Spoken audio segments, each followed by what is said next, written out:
And Still no logo logo. fades Here we in. go. Logo.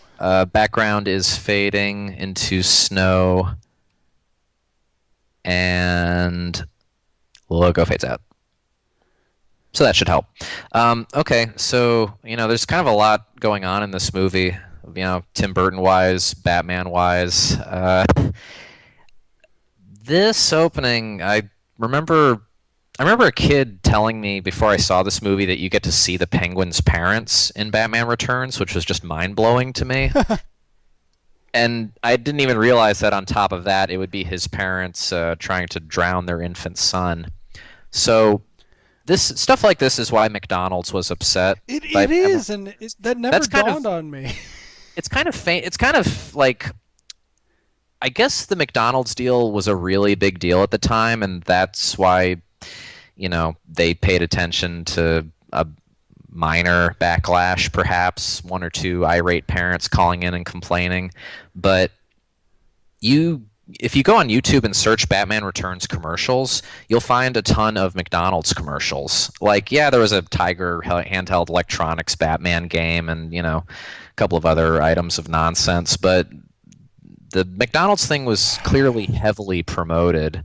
So it made a little more sense noticing that because I guess famously, yeah, McDonald's was upset. I keep saying that like it's a big deal, but apparently it was. Yeah, I was just at a McDonald's, and there were no movie tie-ins for the Avengers. It's just like They that's were soured on changed a lot. Yeah. Well, I assume. Well, no, I think Subway's got the Avengers license, which makes no sense to me. But you Yeah. can't Well, really get an action figure, or I'm sorry, a remote control, or not a little Matchbox, cheap plastic Matchbox car from Avengers movies like you could from this, where you could get your Batmobile and the Happy Meal. yeah. And you know what? In the first Batman film, a lot of people get shot, and there's, some disfigurement of Jerry Hall, and there's a couple of nasty things in it. Hmm. I mean, I know more people got shot in the first Batman movie, Oh, and then in yet, this one, definitely, yeah. and yet, some people complain, oh, this one makes it too dark and violent and inappropriate for kids. And I would say no more than the first one, but you feel it more, like because well, this is a better film. Just overall, the storytelling and everything. It's like clearly Tim Burton being more emotionally invested in Yeah. what he's doing, and that's why I think you kind of feel the nasty bits in this movie a bit more, because the first Batman had nasty bits, but people kind of glossed over it because it was such a mainstream event. I'm saying it evens out in the end as to which film, the first one or the second one was quote unquote darker, but clearly at the time, yeah, because this movie, people talk about Batman Returns like it flopped or something. Like Right. it, It made what, it like 15 million less than the first one or something? Yeah. right. That was considered the failure that it made less than the first one, or slightly less. It made like about as much, Yeah. and it's not a cheap movie. This movie, by the time or adjusted for inflation today, they spent a lot on it. But you see it all because Tim Burton's such a visual stylist, and Chris Nolan just shoots in Chicago. Fine. I mean, it's like the first Batman had a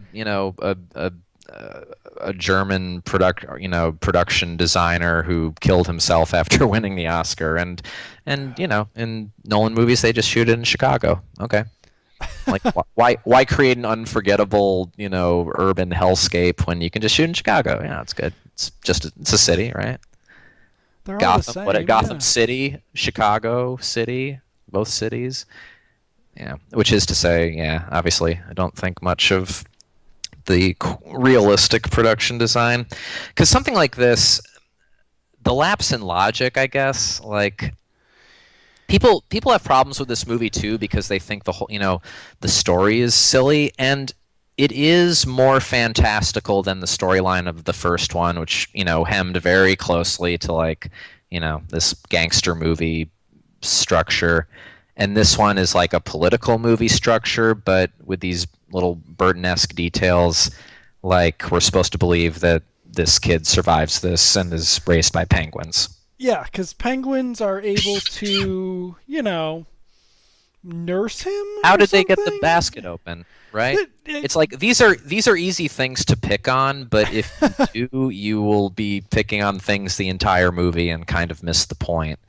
Like there's a real beautiful kind of cartoon storytelling logic in live action through the whole film. Oh, look at that. yep. Oh, we never had it so good. Okay. And that's the one time you really get a reference to the way Gotham City looked in the first one. Well, Otherwise, it's this new yeah. area. Yeah, yeah. Well, Batman '89 opens with a matte painting and the caption "Gotham City." Of course, Yeah. this is also telling us 33 years later about the Penguin baby. Can you just seeing that made me think, wow, Burton's Batman Forever would have been good. Yeah, Batman Forever stole the idea of these big, muscle men statues, didn't it? Yeah, but it made them It just made, I mean, it King made it Kong retarded. sized. Yeah. Yeah, yeah, King Kong sized across the whole sides of buildings. Oh, but you can. Oh, but you will. Um, Oh, much like maybe even more so than the first Batman. Like the dialogue in this movie has real kind of comic book staccato to it, while still sounding, reasonably well written. It's not it's patter. It's like real, yeah. especially like later on when we get to Keaton and Walken and Michelle Pfeiffer in the same room together. But even here, it's brief. It's to the point. We're reestablishing Gotham as like this kind of, I don't know, amalgamation of the 20th century and maybe even the 19th century, because there's a newsboy in a scarf and a baker's boy cap and he's hawking papers. I mean, that was the best thing about the world of Gotham in both these movies, was how it was this split between the 40s and the 80s, or the 40s and 1992 in this Right. instance. I guess you can't even say this was. You know how it's like some movies come out in 90 or 91 and they still have the stench of the 80s all over them? Right. I think by 92, or by the first couple of years into a decade, like that That should be time's over. Yeah. style starts to assert itself. And this is, in that sense, this is like a really 90s movie in every regard. But also in terms of like just having really great practical and special and mechanical effects right before CG took over. Yeah. Or I This guess was. like right around the time, like Terminator 2 had already come out a year before this. Yeah, except 94 and But this 95. is the year before Jurassic Park, so it's kind Yeah. of like right there in the middle. And the only 90, CG in this is like what, a few CG bats, like the ones we saw at the opening. yeah, and those are practically more animated. Yeah. The big deal with this was they were using robotic penguins, which we'll see later, who the A regular. combination of Yeah. robotic penguins and like little people in costumes. Yeah, And real penguins.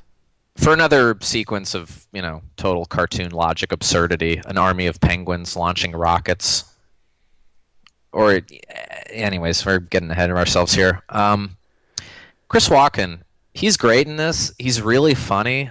But if there is one legitimate criticism of this movie, it is that they should have just, if they're going to have two villains instead of one, like why complicate it even further? Right. With like this corporate villain in between. It's funny. It's like the first Batman. If you ever read the Sam Hamm script, it's pretty readily available online. It gives a lot more time to developing a supporting cast of Batman, characters like Harvey Dent, who's just kind of there in the first one. In this one, like Sam Hamm's original idea in this one was like, to bring Vicky Vale back and kind of have her and Batman and Robin end up as like a family unit by the end. And the villains were still Penguin and Catwoman. And Yeah. I didn't know if you had cut out or not. No. Um, I was just thinking about how I've been meaning to read that and I never have. I downloaded it and I was like, how did they fit Vicky Vale into this? Because it really doesn't make any sense. And yeah, I think Daniel Waters came in then and fixed it all.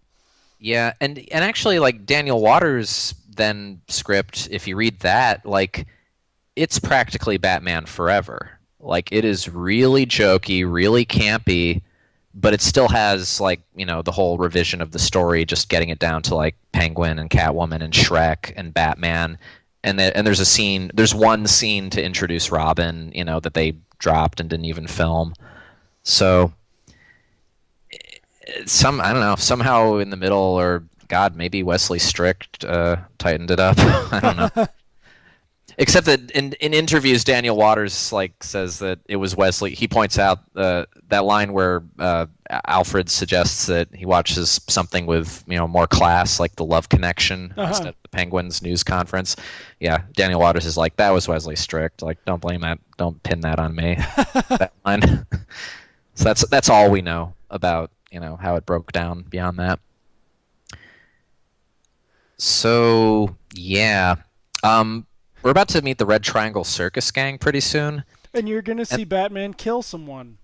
well, yeah, let's get to that when it Okay. happens. I just want to say about the Red Triangle Circus Gang, like it's a little bit of a leap of tone from the first movie where the Joker's goons are just goons. And yet, I don't remember people barely even point out that like from the first movie to the second movie, you now have costumed goons the way you but maybe it's something people didn't notice because subconsciously they accept that a Batman movie should have costumes. Right. It's like the goons should wear costumes that resemble their leader. And in this, they're a circus, and like there's a throwaway line of dialogue later where the circus gang was a real circus that baby Oswald was with, and it's just like, where's that movie where he grows up in the circus and then like convinces the entire circus to become murderous, marauding maniacs here on motorcycles? It's a really disturbing idea the more you think about it. Like a bunch of entertainers, a bunch of Right. clowns and jugglers who their purpose in life was to make people laugh. Like, look at them now. Look at Vincent Schiavelli and his organ grinding, chain gun now. So I think it's easy to imagine children being upset by, this organ grinder mowing down Possibly, a yeah. Christmas tree, if they weren't already upset by the, murder of a child by his parents. So that's legit too. But on the other hand, who cares? Like, you say you want a Batman movie for adults, this is it. I remember the mansion. I was upset that they didn't use the same one as the first one, but then you couldn't have gotten this amazing shot. Yeah. This makes no sense, of course. I think this bothered people too. They were like, "How does everybody not know he's Batman, considering he has, Batman Uh, bat signals at home?" This movie is just one long list of. It doesn't make any sense if you think about it, but it's cool. In some And ways, yeah, sorry. In some ways, I feel like this is the one where this is more of the Burton accepting it and selling it, sort of holistically, like the '66 series. Just in terms of yeah, there's yeah, so uh, much stuff. yeah. Well, even like I don't know, the Penguin and Catwoman. There's a little bit of the '66 in both of them. Yeah. It's just that you barely recognize it or stop to think about it because it's being filtered through such a twisted sensibility. Well, I mean, you remember Burton's sketches for the Penguin; those were awesome. Yeah. But I mean, I love how he's not giving a money shot on the Batmobile. Like he could care less. It's so funny. Well, you think of it this way, it's like he's got 2 hours and he's got a really complicated, convoluted story. There's not an ounce of fat on this movie. Like No. even when Batman, there's only one other like major kind of fight sequence with some goons. There's this one, and then there's one later. But even the one later, it's not gratuitous like the way in the first Batman Right. they're driving away from the museum and like he's just conveniently blocked, so they jump out of the Batmobile, and that's gratuitous. I love the This is surprise on such good Michael action Keaton's too face. compared to like Yeah. any compared to anything that was in, because it's kind of like Burton just directing quote unquote action scenes as, his usual cartoon Right. logic sensibilities. It's like action scenes, vis-a-vis Beetlejuice or something. Because, I mean, God, between this and the first Batman, he never did, well, now he does, I guess. I mean, Yeah. now most of his movies are mostly comprised of action. If he did it Edward Scissorhands now, there would be so many scenes where Edward Scissorhands fights dudes. um, but back then, Batman was his only action character. Yeah, clown. It's just funny now, like just because of how horrible it is. Like a clown with a taser yelling in this woman's face. It's upsetting for children. Well, it's so. I mean, the previous. And I'm not just saying that either. I mean, like the image clowns and children abandoning their parents are kind of, or parents abandoning their children are kind of things that go right to the core of a child's trauma center. I just love that set. Did you just look at the wall? Yeah. Burton's production design back before you could just gloss it all over with CG was just so amazing. Here's another sweet thing that doesn't make any sense. Batman is strong enough to pull a chunk of wall out. Again, Well, doesn't make sense the more you think about it, but it doesn't matter. It's just so good. It's kind of, and you know what's odd too is it's like you wouldn't. Okay, if you were reading a Batman comic and he did that, you'd call bullshit. Unless it was just like a brick or something. But even then, it would be like, what, the one unnecessary brick in the building? But he just Burton just makes it work here. well, he's. I love the way that now, like we had Keaton sort of doing eye acting in the car. You were getting a sense of him, but now he's removed from everything, and you're seeing. Yeah, him he's from gonna the go other away for. perspective. He's gonna go away for a while now.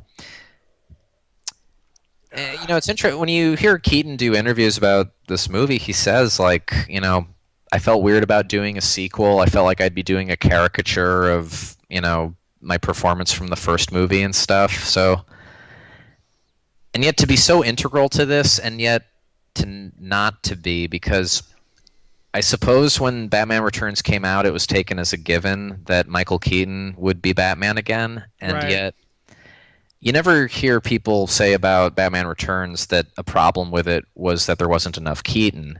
But that actually would be a valid criticism. Again, it's like you got Christopher Walken here doing scenes with the Penguin where you maybe could have had more time for Keaton. Like, that's a valid criticism, but nobody ever even makes it.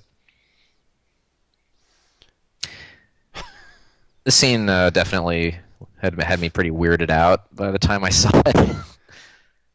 And I love how the Penguin gets a really good reveal, which Batman didn't, even though he had a new costume that everybody made a big deal out of. And Well, stuff that's like something I that. wanted to.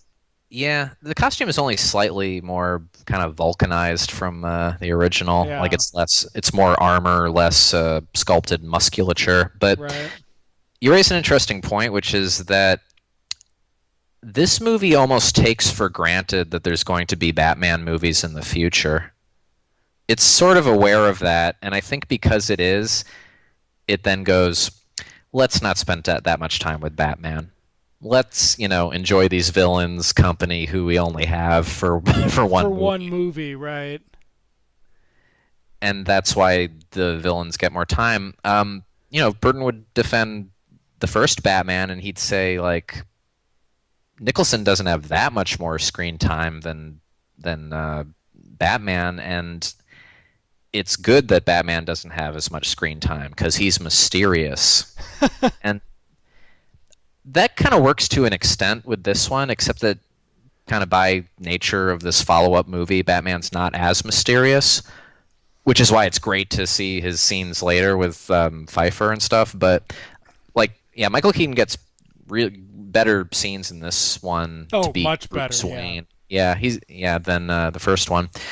And maybe not as good scenes where he's Batman. I guess that's maybe the trade-off. But Well, I know I said it during our commentary of the Batman '89 because I always think it when I watch it. Is that scene at the end where he and Nicholson are bantering at the cathedral? You just see the promise of what could have been, but wasn't.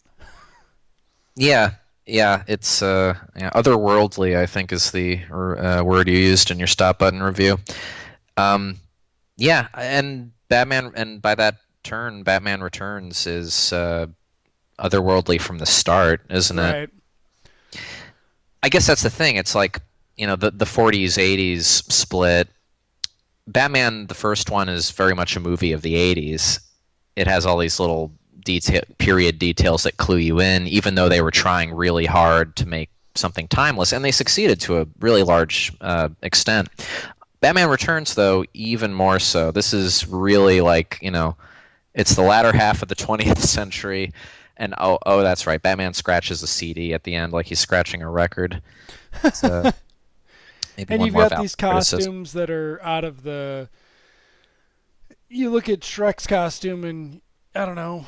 I'd say 50s, maybe 60s. Yet he's in a 30s office. Yeah, it's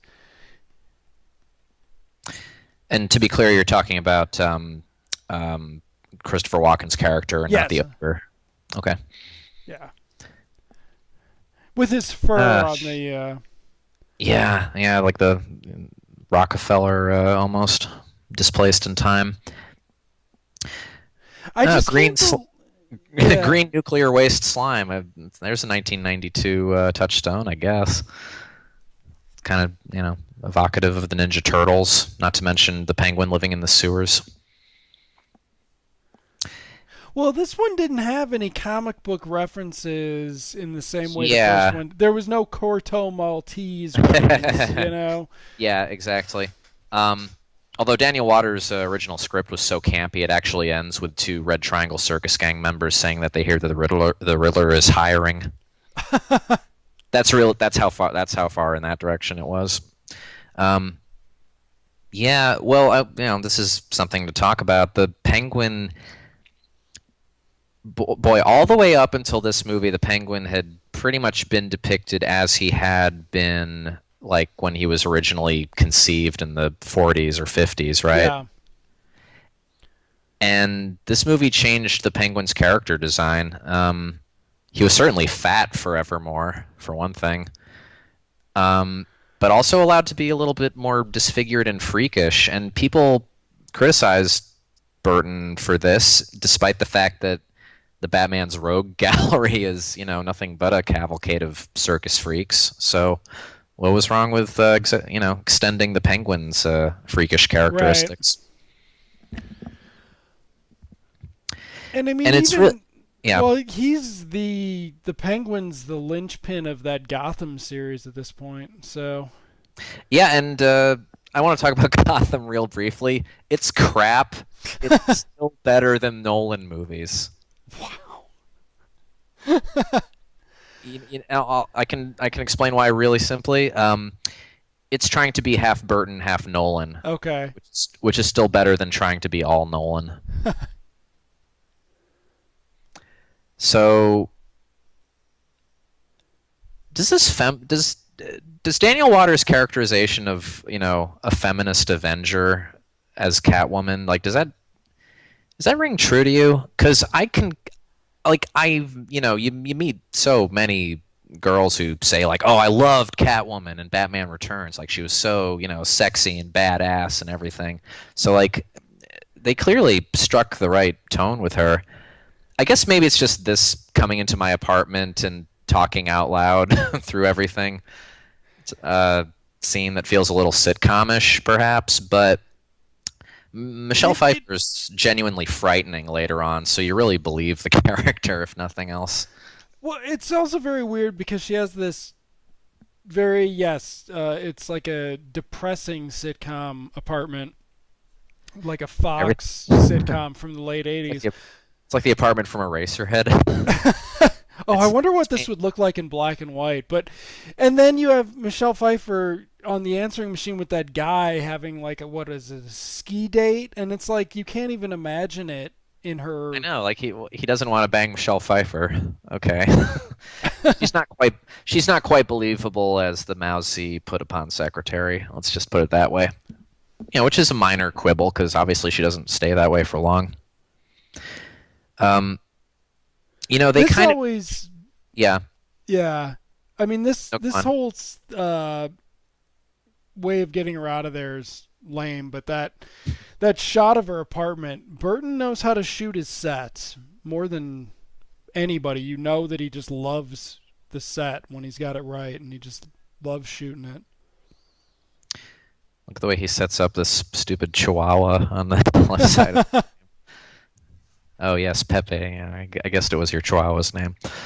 Um, they kind of get. I mean, they really don't waste any time. Look, she's already about to get thrown out the window here. Well, we're Yeah. 25 minutes in. It doesn't seem like that at all. Um, like we're almost a third or what a fourth of the way into this movie. It really does not feel like that. They really worked it fast. Which is There's some, no. Yeah. There's no this no fat on this one. It's all lean. And to do that at like 90 minutes with RoboCop or something is amazing, but to do it at 2 hours is like Mhm. really something else. Especially with the first one had all the, sorry to call Robert Wolf fat, but he was sort of the chub around that movie. There's no Robert Wuhl in Batman Returns, is what you're saying. No, there's no equivalent. Well, Um, remind me yeah. when we get to the campaign office. That's the fattiest this movie gets.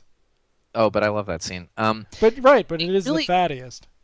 yeah, sure. They really give Michelle Pfeiffer the kind of, I don't know, the little mini arc of the transformative arc that Nicholson gets in the first one, Right. because they're like, all right, well, the Penguin is the Penguin at the start of the movie, but we want to. It's like giving that big actors that big actor set piece to your big name, really. Because she's And going to go through this whole thing, if you've seen this movie before. Of course you have. It's Batman Returns. What are you doing listening to us? Um, yeah, and again, it's like completely illogical that she would survive the fall, etc. But it's, Burton sells it. And this is a real jump moment too. It's like scary Christopher Walken is staring this poor woman down. It's intense. Chris Walken could have made a great Rupert Thorne, right? Yeah. Yeah. Wow. I'd It's never like they even thought of almost could that. have written this guy Yeah. as Rupert Thorne, but not quite. Again, like you said, they're not using the comic as touchstones. I mean, certainly this origin for Catwoman is a creation of the movie. Uh, yeah. It's okay. The canopies slowed Yeah. the fall. I'm sure. Yes, we've been 50 telling stories. ourselves that since we saw it the first time. And somebody was like, "It doesn't make any sense that she lived." And then she gets eaten by cats, which cats actually kind of probably would do that, but they wouldn't be happy when she came back to life. They'd be upset that they lost their meal. Yeah, there's a scene of or there's a shot of Cat really chewing hardcore on her fingers at one Yeah. point. This makes me wince because Cat's teeth are really sharp. And I mean, in some ways, I guess that figures into the whole TV show logic for me is that we're not dealing with Batman as some kind of comic book adaptation. We're dealing with it as the cultural icon. Yeah, yeah. That's a good way of looking at it. And in some ways, you can even equate that to. Ow. Yeah, there you go. I mean, And it she's hurts having her so epileptic much it brings seizures. her back to life, like. Hmm. And then you've got that cute little meow to end it. Yeah, we've Yeah. totally lost Batman. Like, No kidding, yeah. I will say this, though, and I noticed this last time I saw this movie. It's like, this is the longest he's gone. Like, it once he is, yeah. comes back, then you don't have to wait like more than a couple of scenes before he's back again. No, this is just yeah. They're But just this is all necessary, like as quickly and efficiently and as entertainingly as possible. Setting up two villains. I mean, you think about the first Batman. Nicholson is Joker by the half hour mark, yeah. I more or think so. less, right? Yeah.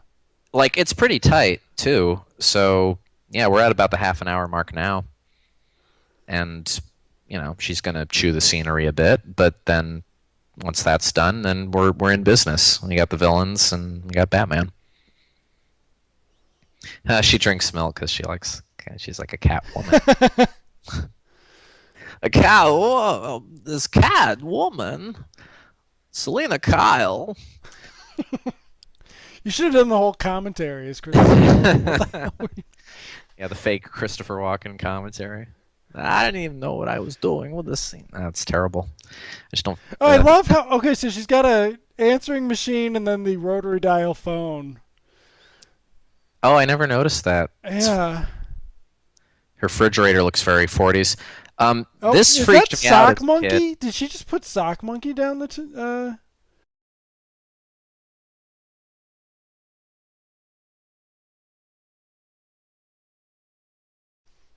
Yeah, this scene really disturbed me as a child, seeing her stab her stuffed animals into the garbage disposal like that.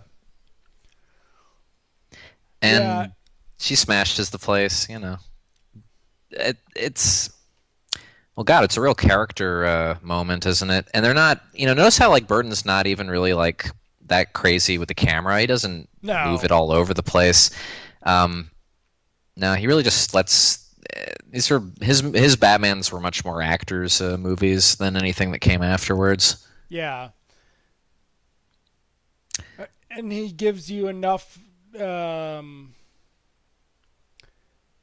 of course, she finds the leather jacket, and what's the first thing she's gonna do?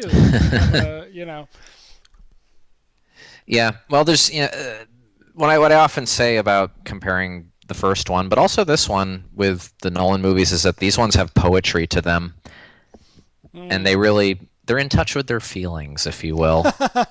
They want you to empathize with all the characters. No, really, period.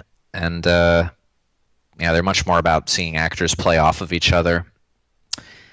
So she makes her costume, and allegedly, well, you know what? The Catwoman it was kind of a mini phenomena within, or there wasn't really as much of a Batman Returns hype as there was for Catwoman in a way. I don't know if people really cared that much about Danny DeVito as the Penguin, except that it was maybe a foregone conclusion that actor would be cast as the Penguin. But this was a big thing, like who's going to play Catwoman, and Sean Young famously came to Warner Brothers lot dressed in a crappy Catwoman costume as a publicity stunt, and Michelle Pfeiffer, she was obviously she's never really gone away, but this is certainly kind of the height of her stardom, I would think. Yeah. It was Annette Bening before this, and. Mm-hmm. Yeah. She was not as big as Michelle Pfeiffer was at this point. So this was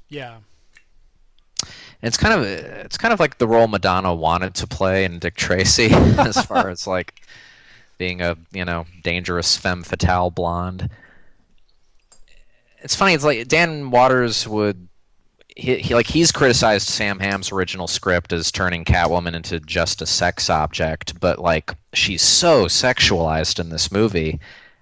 But I guess it's offset by her independence and her dangerousness, because in the Sam Hamm script, like she's stealing jewels. It's the cat burglar motif, which is pretty much what the comics hew to. Oh, yeah, and they had it before this and after this, and yeah, they never. That's right. This is kind of unique to Batman lore and mythos, that she's like just kind of like Batman, a crazy person who's compelled to go out and right wrongs as she sees them, which might include blowing up a department store.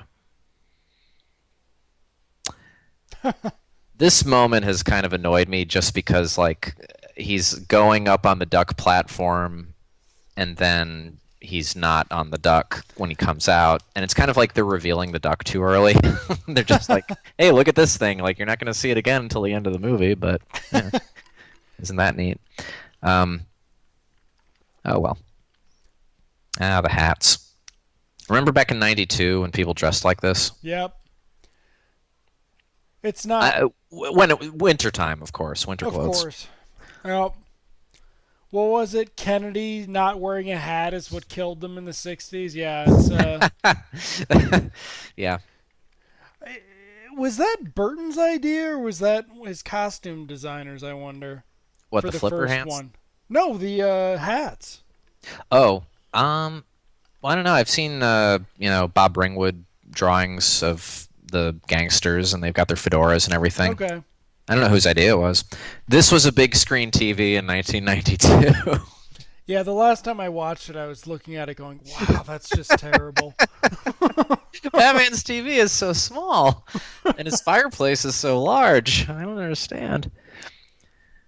Just look at this Keaton intensity. He's like a silent movie actor in these two. Like he doesn't need a lot of dialogue.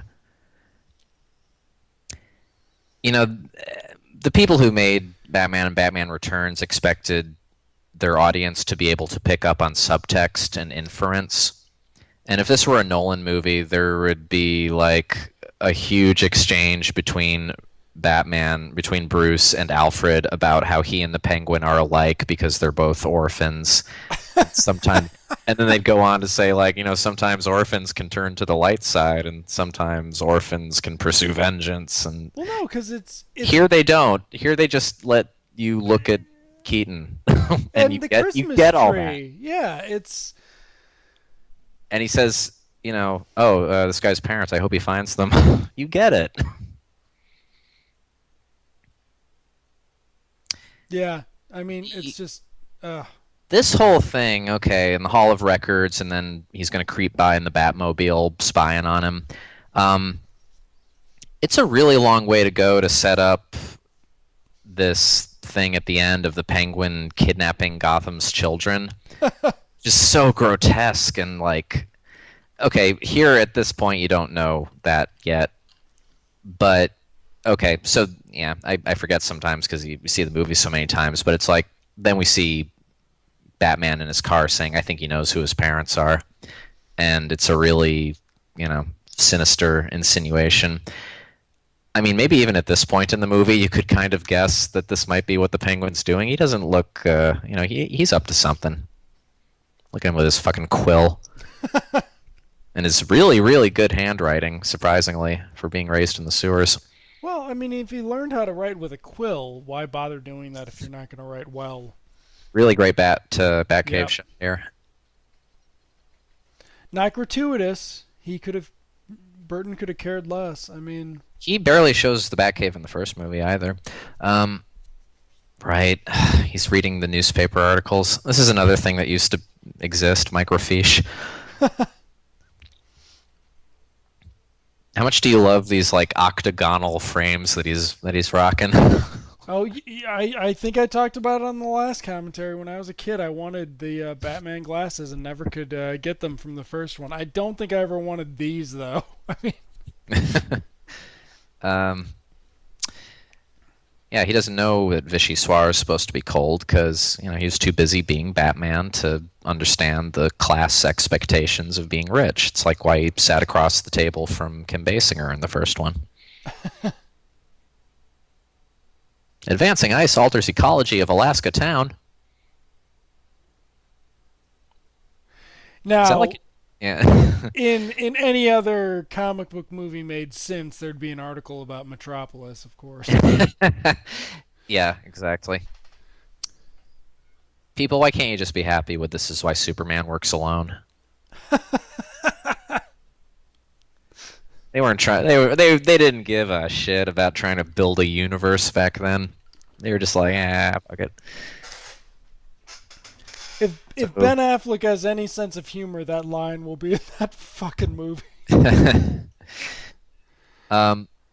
We see a lot more of the Batmobile in this one than the first one for sure. I mean, it's practically is gets as much screen time as Batman. And if you look at those YouTube McDonald's Batman Returns commercials, yes, many of them involve the Batmobile driving to and from a McDonald's, towards the Golden Well, Arches. I mean, he gets hungry. Oh God! And then Batman Forever opens with the line about "I'll get drive-through." It's like this whole fast food subtext throughout the whole franchise. Yeah, just just scopes him out. That's a great little scene because you just get to see Batman not necessarily having to go out and fight. It just shows him prowling the streets. Yeah, there's not a lot of street crime left in Gotham at this point. Yeah.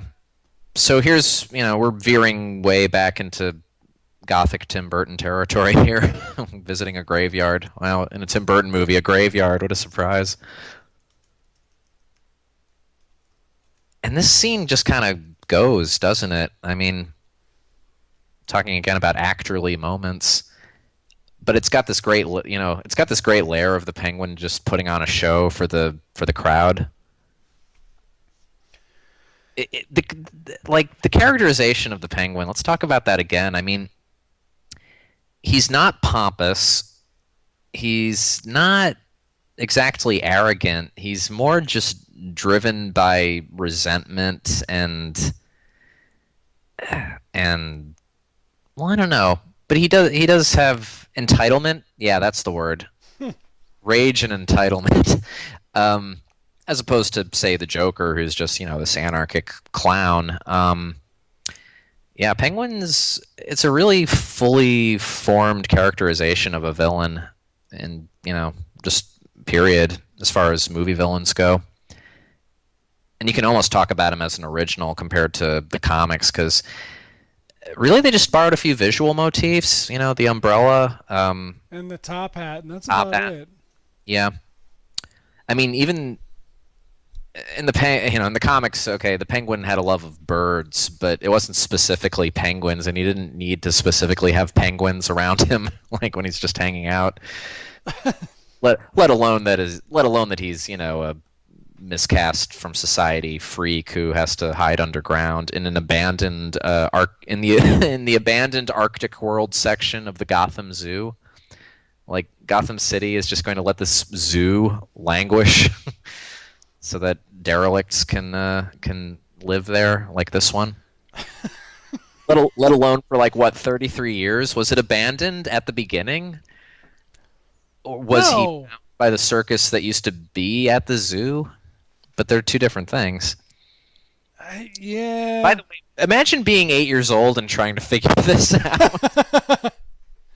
That was kind of the magical thing about this movie. It was like it does all these leaps of logic that I think children are much easier with, and yet they're doing them to craft this utterly, grim, with two M's kind of story. Okay, here we go. Now, I mean, what I love is that your villain here is a very standard 90s villain, though. He's not in a fedora or anything. He's not a gangster. He's just a... Yeah, that's true. I never noticed that. It's kind of like so much of the movie is stylized to the past. It's telling where they modernize it. Okay, so note from the studio to Tim. Yeah, the slashing the guy's face into tic-tac-toe and like actually getting to see the blood run down it a little. It's a little much. Yeah, and she knows, she's a kung fu master now. Just go with it. Okay, Bruce Wayne again. So doing work. yeah, that's a cool thing too, getting to see him as a businessman in this one. As opposed to the first one where it's like, what do you do for a living? Well, I'm involved in and so just here's here's him and Walken going at it. There's a minute from now he says like I think that or Cobblepot's connected to the circus gang. I can't prove it yet. Like it's a little bit of a lapse in judgment to say that he'd be even be working on such a thing. Right. But I don't know. Perhaps as a respected member of the community and a influential businessman like Shrek, who's involved in city hall's goings on and stuff, you could kind of buy it. It's not that strange. Doesn't exactly scream I'm Batman, but And well, that's very different between this one and the subsequent ones. Is you never get the feeling people actually wonder who Batman is. yeah, that's true. Um, I guess in the first one, it's a bit of a to do, but it's funny how in the first one, like the plot itself centers around the idea that nobody in Gotham knows who Batman is yet, and in this one, they've totally come to accept him to the point Right. it's blasé. Yeah, it's almost like there were 3 years between this movie and the first one. It's kind of like 3 years actually passed in Batman's world in these movies. And Gotham is 3 years into Batman and just kind of over it. So I don't know. This dialogue's a little cheesy. That's my name, Maximilians. Don't wear it out. But Or you've got Keaton with that dumb look on his face. You can't really complain too much because that's just perfect. And I guess they were dating at the time, and yeah, it's I guess one of those instances of an off-screen romance, serving an on-screen one. Because they have such a weird chemistry in this movie, but they really do have chemistry as opposed to like any other Batman movie with female leads, whether it's Nicole Kidman or Maggie Gyllenhaal, like it doesn't matter. Or Elle McPherson, yeah. I mean they're interchangeable. Yeah, but here they really do it, and it's justified because it's Catwoman. It's the one chick that Batman is supposed to maybe be able to hook up with. Right. Oh.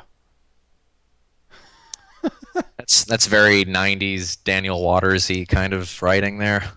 He's dead now. It's like a line that could have been in Addams Family Values. Do you think in somebody's mind Christopher Walken at this point was supposed to be interested in her? I never took it that way. I don't either, but I'm just wondering, like, if you saw it now, it would be. Chip, it's my son, Chip Walken. Dad, the lighting of the tray.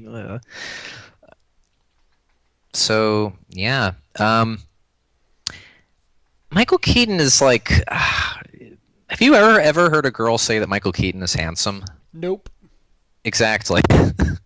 But you can kind of buy that, he'd get with Michelle Pfeiffer.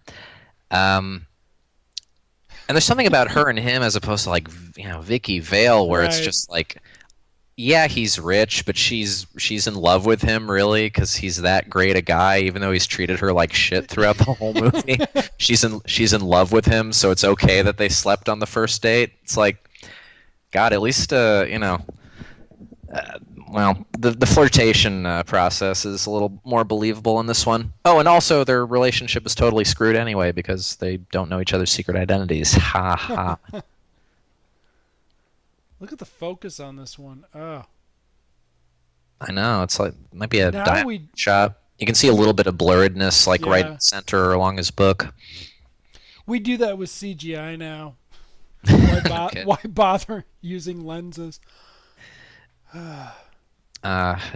Penguin's Lair looking very Edward Scissorhandsy with like the slats and the those Venetian blinds that are just stretched.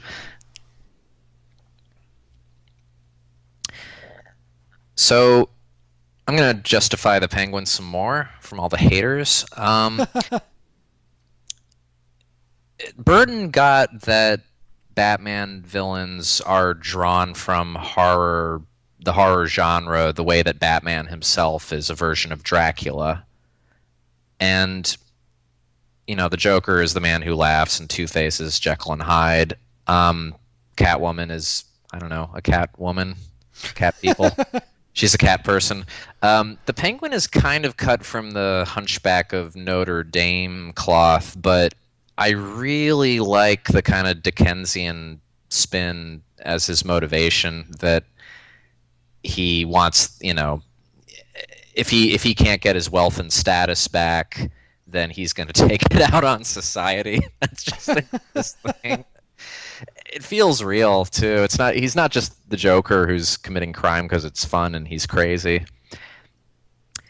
I think that's why too when I see Penguin enjoying himself in this movie, I really feel good for him because he's had a hard life. He has had a miserable life. I know. So even when he's just like doing horrible things and cackling, I think it's hard not to feel good for him a little bit.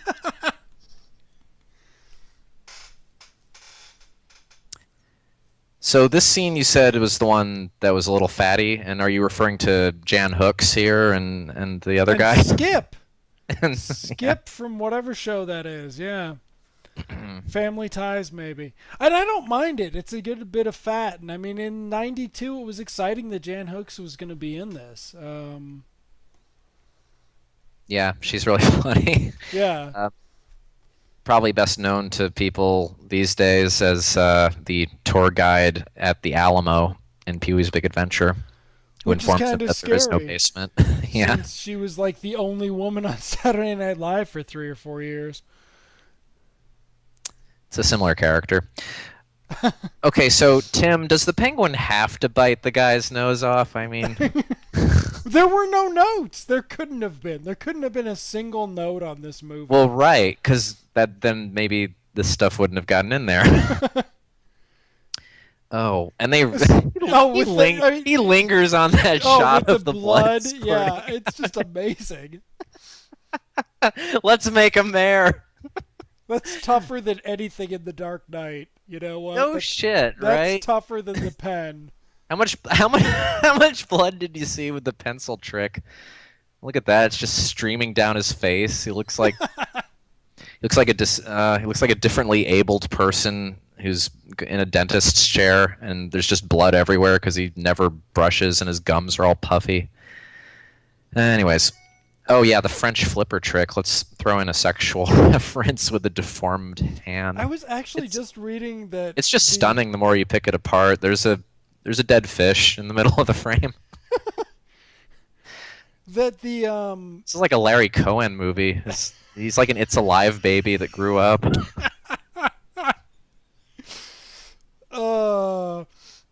I just actually read that all the sexual references with Catwoman was one of the problems with this movie at the time. And I was like, really? I didn't actually pick up on that. And I was only 14, and you'd think that would have been the right age to hear people complain about that. But yeah, the French flipper trick, that was intelligent innuendo has sort of gone out the window now that we have just, Yeah.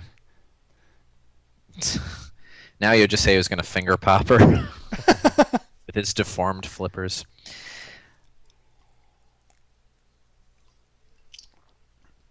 Yeah, reclaim my birth. Oh God, he's referencing the Gulf of Tonkin and the Reichstag fire.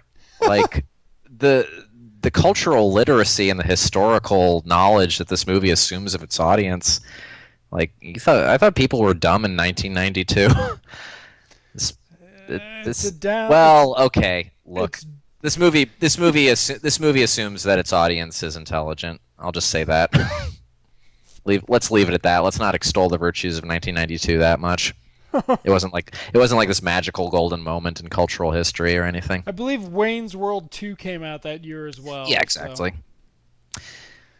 Yeah, 92. I mean, God, this is the year of Alien 3. I mean, you still had this kind of mentality left over from the 80s that successful movies can just be sequelized ad infinitum. And I think Batman was maybe one of one or two franchises, quote unquote, that actually had movies made periodically within a 3 or 4 year period every few years.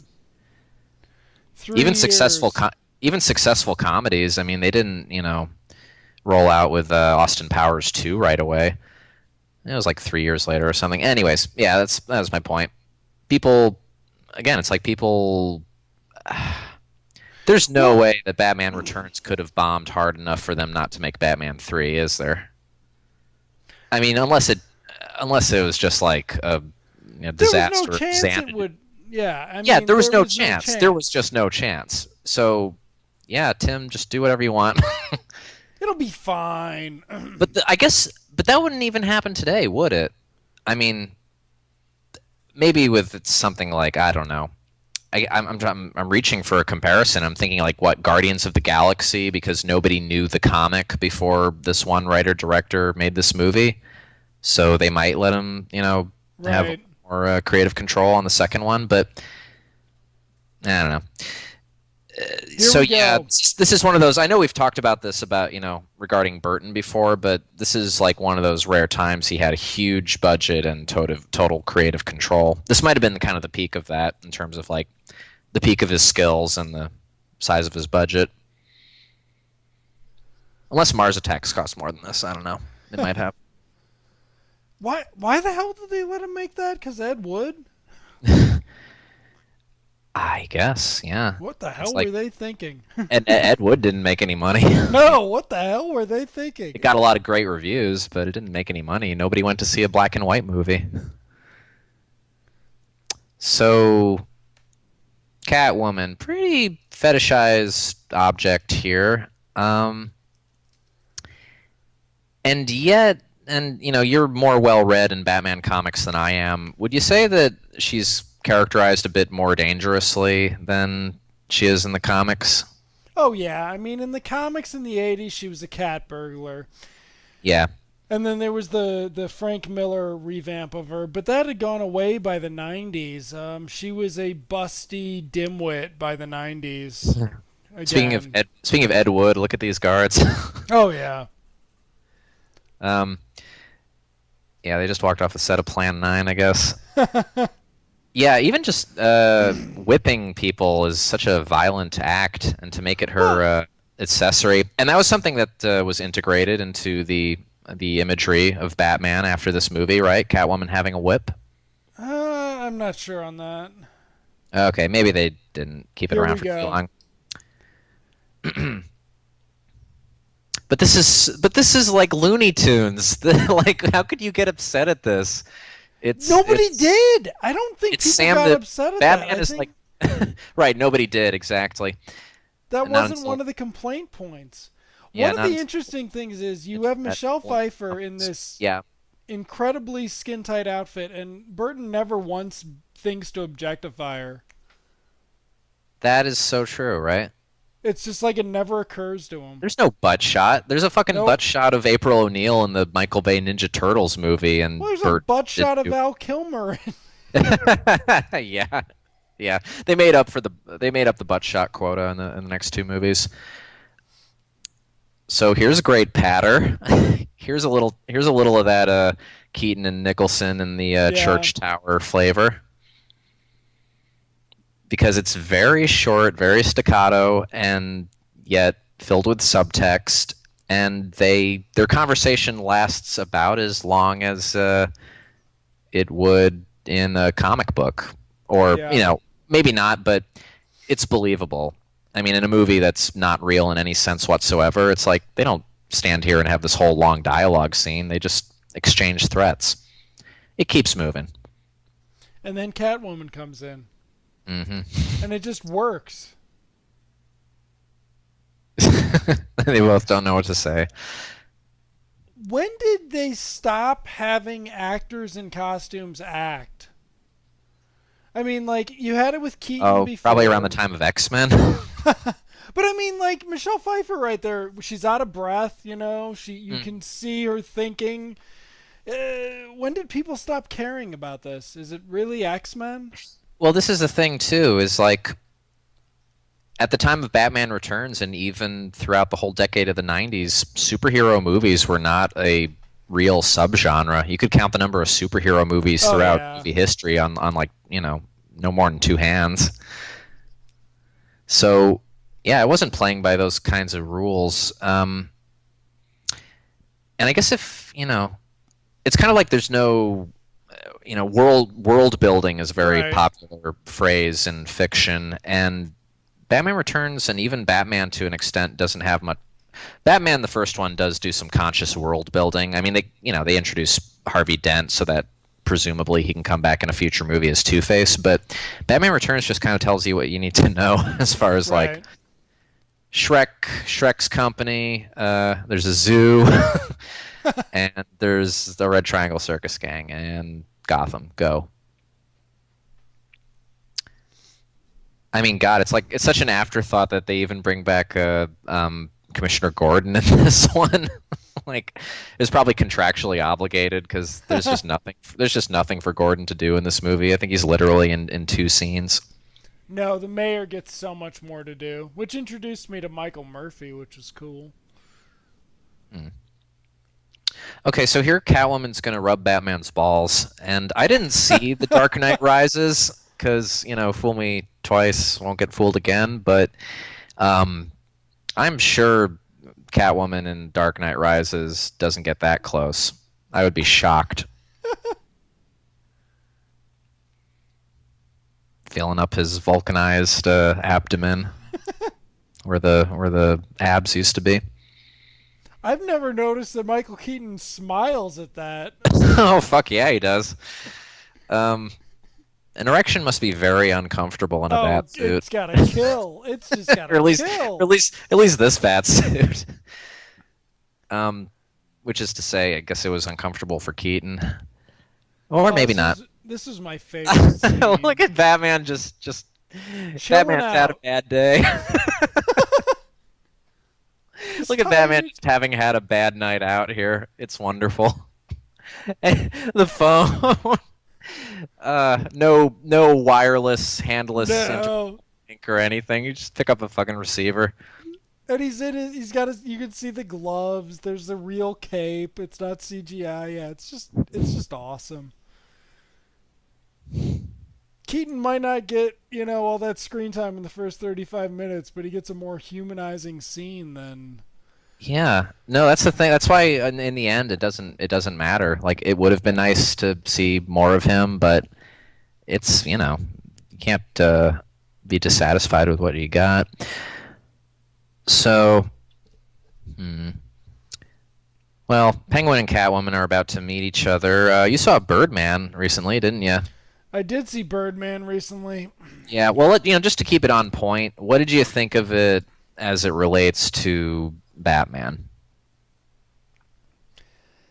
Uh, you get the feeling that Michael Keaton didn't offer them much advice on the realities of the Batman movies. It was like the Wikipedia history of the Batman movies, but maybe less so because there has to be somebody on Wikipedia who cared.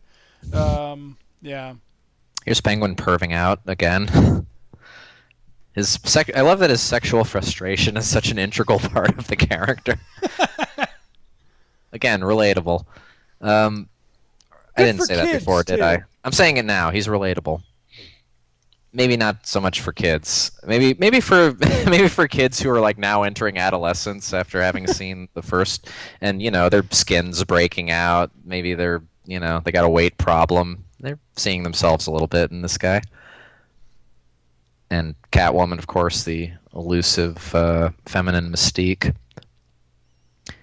So, yeah, and the Oh, other and thing there's about that lens again. You can see. There was oh a yeah, bit yeah, on the you're right. lens, yeah. Another thing about Birdman that was odd is that I'm sure it wasn't written for Keaton because it seems to be about what it would be like to be a legitimate actor who was in a superhero movie for a little while. It was probably written for Robert Downey Jr. That's what it feels like. And I actually, because like we were saying when Batman Returns came out, superhero it wasn't seen as like they weren't seen as entries in the superhero movie genre. They were inventing the genre. Scented or unscented? I still hear that in my head when people talk about like oils and things. Scented or unscented? Yeah, this dialogue is about as Batman 66 as it gets, Yeah. but it's like Batman 96 or something. Um, yeah, I have one. Although you could hear the line "ban the bat" in a Batman 66 episode and not blink an Yeah. eye because you'd know it would have been a more contextually it would have made more sense in 66. Another a reference to an enemies list of Richard Nixon. Why would we I know like to what point that out to people reference that means? like I'm sorry, what? Why would we know what an enemies list is anymore? Come on. Right. Well, that's the thing too. It's like I point out to people how Batman '89 has a joke about a Francis Bacon painting, and it's considered the less mature piece of work. And it's like, well, this one references the Gulf of Tonkin, the Reichstag fire, and Nixon's enemies list. Like, where are there cultural or historical references like that in the Nolan movies? Like, there aren't because, well, the guy's not, it's a Brit for one thing. I mean, God, Tim Burton thought it was bad enough having to film the first Batman over there, and then they just take the whole series over there. Oh yeah, David Goyer. No, he's American. I refuse to believe that a British person wrote Demonic Toys. Still his finest work, in my opinion.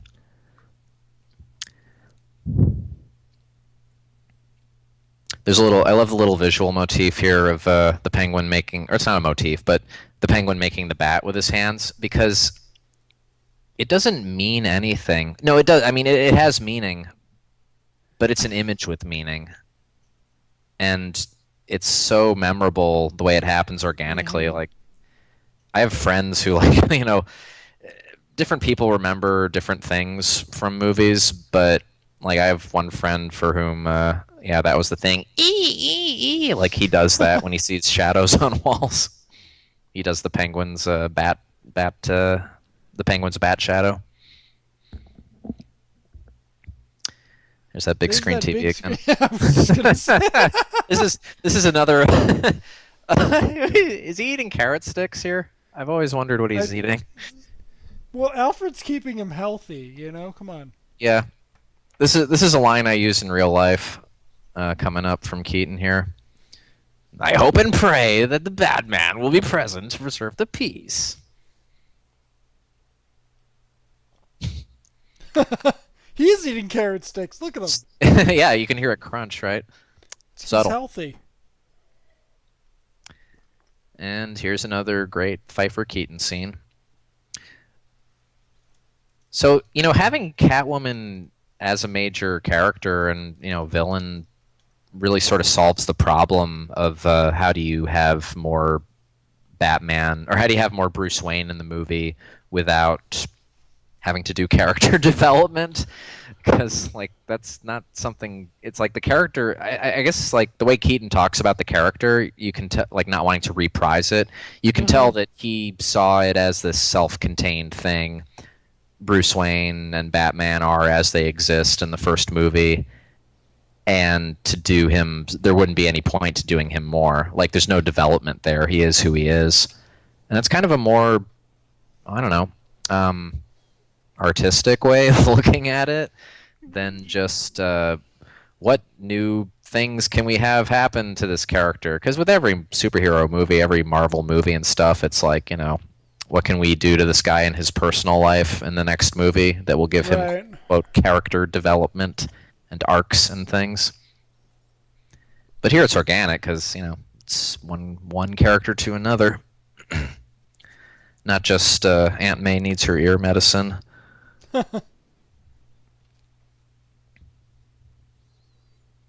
It's funny how he's so rich, but like they don't play that aspect up at all in this one, or to the first one, where it's like, oh man, Bruce Wayne's so loaded, like, hey, write Knox a grant. But in this one, he's just kind of a guy. Here's a bit of vintage 1992 bimbo bashing. I love how she's so dumb she doesn't even know who the Penguin is. Yeah, sure, talent scouts. You mentioned the sound mix earlier. They add a really juicy thunk to the end of this. Yeah. Well, I like how Wayne Manor's scary in this one. In the first one, it's just big. In this one, it's like terrifying. Yeah, and this one too. It's like what three?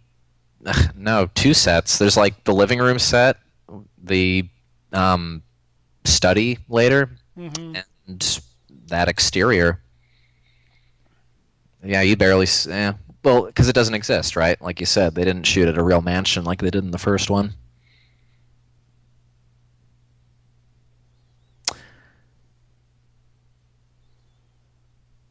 I love the visual of the fireplace that's just so ridiculously huge, roaring in front of them. I remember This, the first. I yeah, remember go on. seeing this in the theater when this scene ends. I'm jumping ahead a bit. Ends with her and Alfred having a moment, and I just remember being, 13 or 14 and thinking it was awesome. Just like a really nice. Because in Hmm. the first one, I feel like what is it? Alfred brings Vicky to the Batcave, but you don't see her talk to Alfred. She just appears.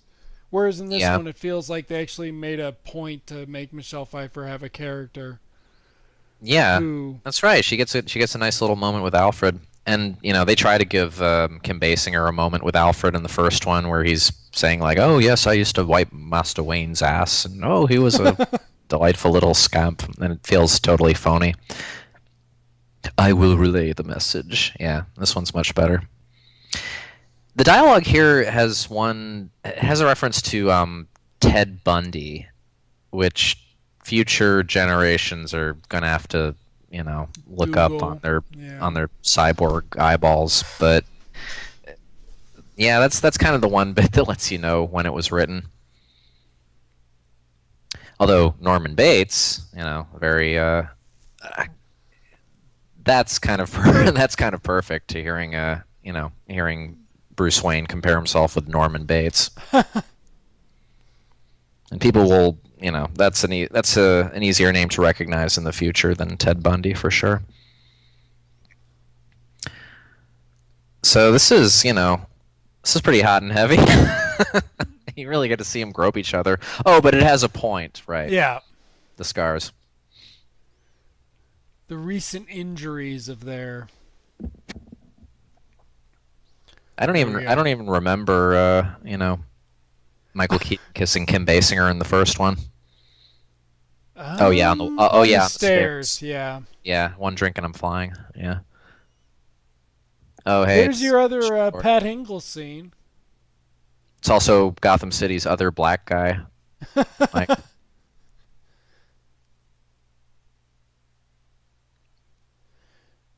Not like in Dark Knight, where there's a prison ship of them. yeah. Well, they're all in prison. I mean, at least they showed you where all the black people are. That's that realism that they're talking about.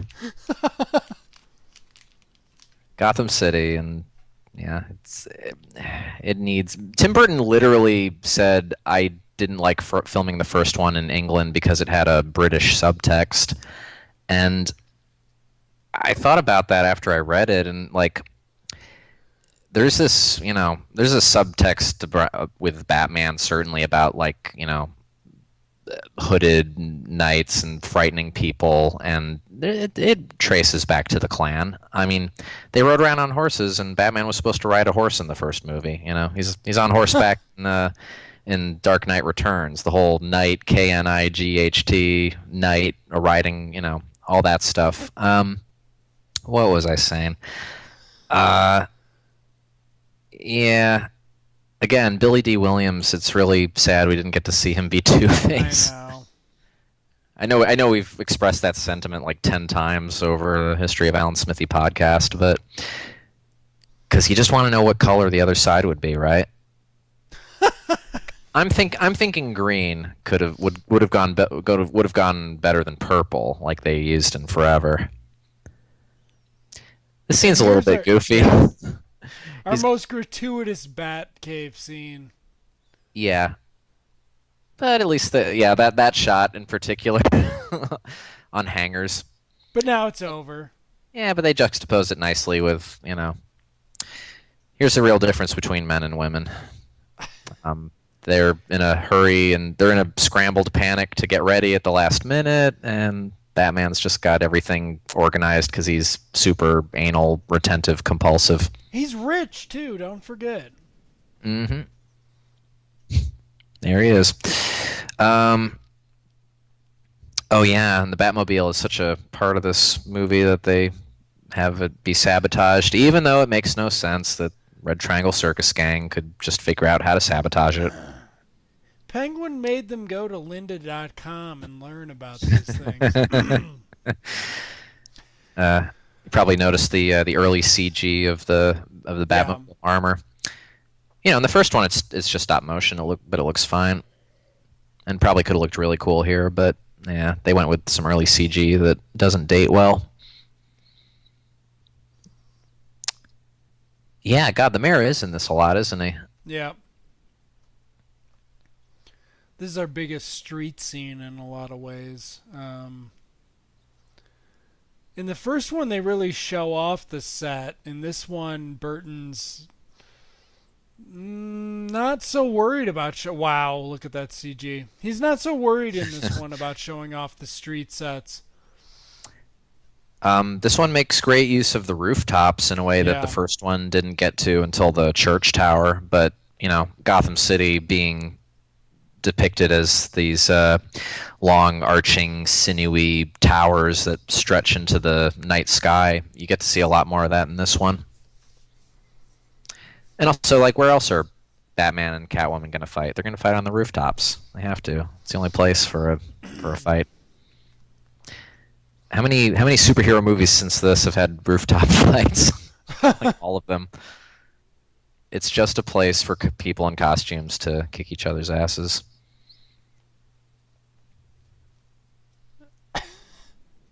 This dialogue is so dumb, but it's so well directed. Eat floor, high fiber.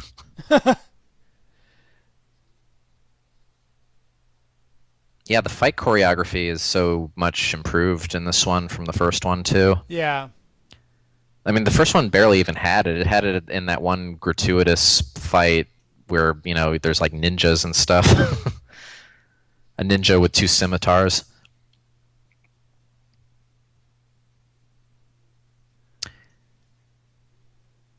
So, what else? I guess he can look up easier. I don't know.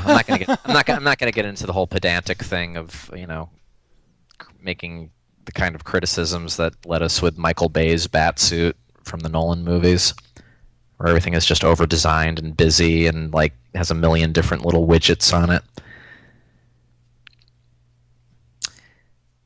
I digress. Actual concern from Batman. That's nice to see. I think that's the one time in 2 movies that we see it. The little rhyming bits of dialogue. He's like Willy Wonka. Rats with wings, do your things.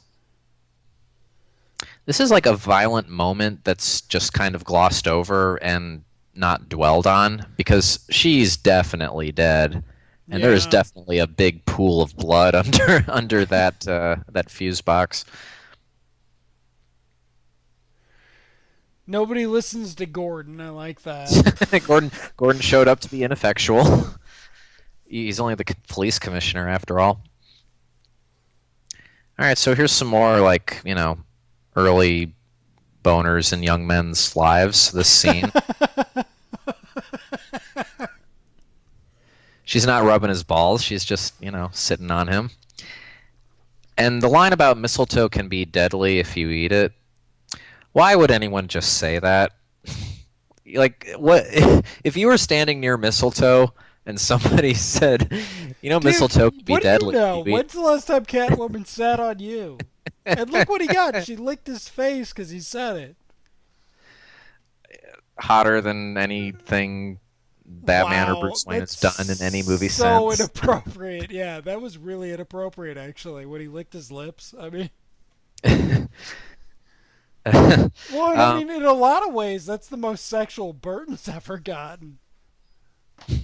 um, I guess that's debatable, but it's definitely up there because you're right. He rarely does overtly sexual moments between characters.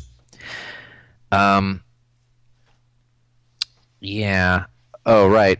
So I guess what I'm saying is all my life I've been waiting to be at a Christmas party so that someone can comment that mistletoe is deadly if you eat it, and I can say that a kiss is deadlier if you mean it.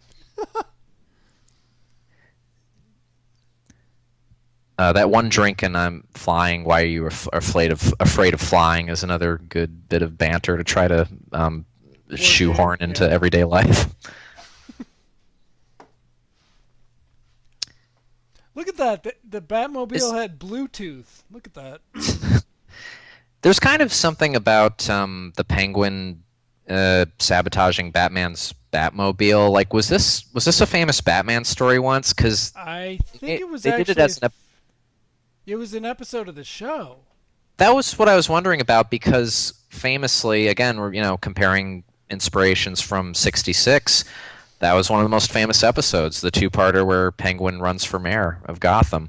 Yeah. So that I mean, come on, that's not a coincidence. So yeah, clear '66 influence in a way that even in '92 would have been kind of taboo because the first movie was advertised so heavily as because that was people's only other frame of reference for Batman. So they were trying to distance themselves really hard from Right. that. Wouldn't have behooved them to say that, oh yeah, we took a few cues from, Julie Newmar in our version of Catwoman. Of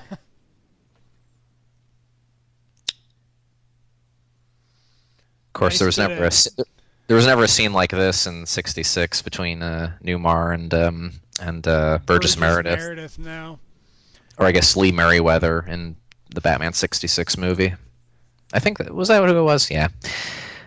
So yeah, she's just yeah. This is a pretty violent death. I think this is hanging from the noose until dead is kind of taboo in England in a way that's not taboo in America. And I'm not saying that Burton did that as a fuck you to England. I'm just saying that this would have added to the controversy because to us, I mean, yeah, it's pretty violent, but sort of no more violent or twisted than anything else that's happened so far. But getting hung from the neck like that is, yeah, treated pretty seriously in England because they have different cultural standards. Um, for example, the Teenage Mutant Ninja Turtles had to be called the Teenage Mutant Hero Turtles because the word ninja was thought to be, incendiary. And now here we have the Batmobile sequence, which was cut into the commercials we were talking about earlier. Oh, right, right. Well, you were saying how like the first movie lets you dwell in the sets, and in this one he's not paying much attention to them. It's kind of amazing how, yeah, this is a completely set-bound Gotham City like the first movie, but they really create a sense of like the Batmobile driving at high speed through Right. a large city in this sequence. Pretty much just through, good editing. Yeah, it's good stuff. Um, and Batman's Batmobile is one of the things that really distinguishes him as a superhero who's different because he can't fly. And it's sort of like even other superheroes who can't fly, they never really try completely ripping off the idea of the superhero having his own car. Because they're like, yeah, that's too Batmobile-ish. So really only Batman is allowed to have the Batmobile. That's why it's so great to see him have a nice Batmobile scene in this. Oh, those things used to be called compact discs.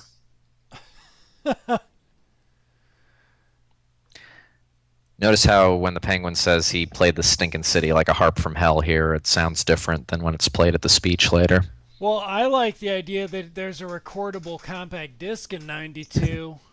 Well, he's Bruce Wayne. He's got That's okay. He's got this stuff 10 years before everybody else does.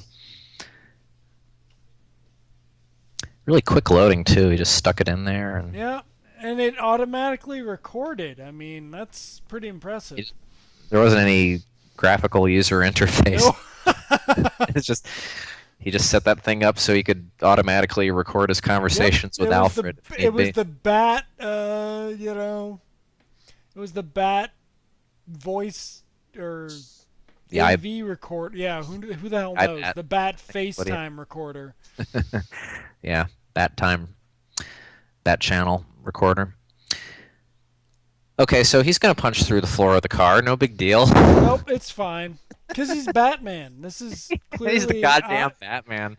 The Batmobile does corners. It handles so much better than in the first one.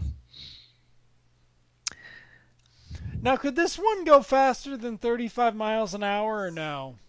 Do you remember? Well, even if not, they made it look They- as such. They undercranked the camera. That's a very Burton-y shot there, the frightened old lady. So yeah. Yeah, this movie really clips along, doesn't it? Because we're kind of into the home stretch here. I'm always, God, I always have that feeling as I'm watching this where it's like there's this middle section of the movie where the characters are just kind of bouncing off each other, but after this scene, the Penguin's going to blow it at the speech, and then we're well and truly into Act yeah, 3. that's it. Yeah.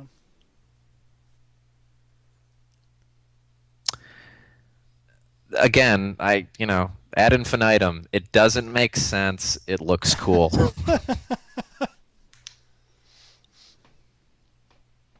And comic books are nothing if not full of things that don't make sense but look cool. There they go down the old matte painting bridge. The old Matt Memorial Bridge. How great are these Oswald Cobblepot propaganda posters? It's like in a lot of ways it does feel more modern or like than Batman '89, and yet there's a few things like these political posters that really put you back into that 1940s mold. Right. Although, as we mentioned before, yeah, the Batman's going to remix and scratch up some Penguin tapes. See, he's using the Oswald Cobblepot caught on tape audio as like found media, and he's recontextualizing it to a live performance piece, which is disrupting, the normal political status quo. He's like an anarchy artist, man. This is like Batman as Banksy in a way. Of course, look at his outfit. He really likes his sweaters in this movie. I can't get enough of it. Oh, and they take time to shit on the first movie in the midst of all this. Who let Vicky Vale into the Batcave? Oh, I'm just working. Oh, hi, Vic. Come on in.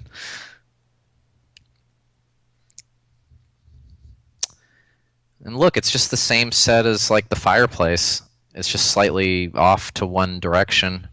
You can see like Yeah. he's got like his office is in the living room.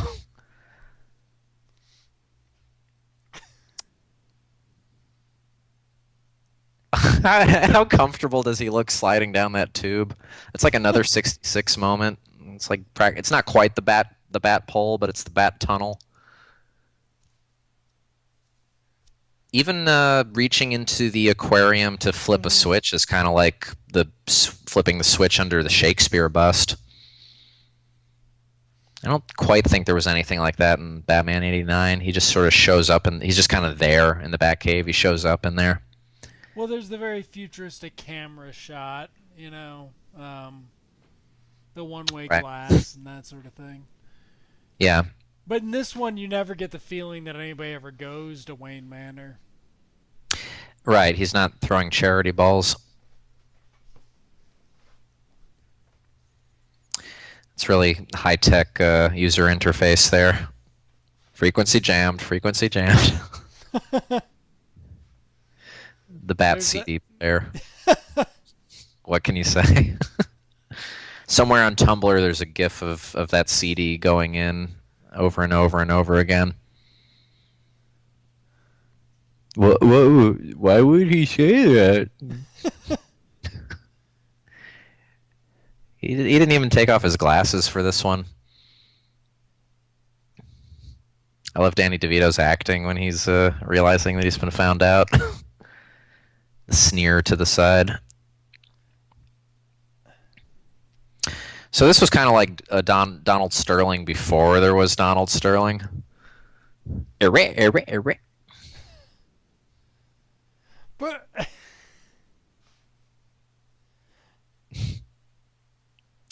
They're so yeah. They're so happy with what they've done. They're going to start a dubstep duo right now.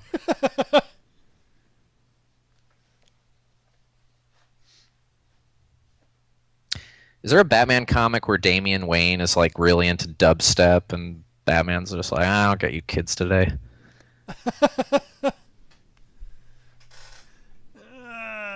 Because he has a the son. other He, black that, guy. right? He doesn't have to do that with.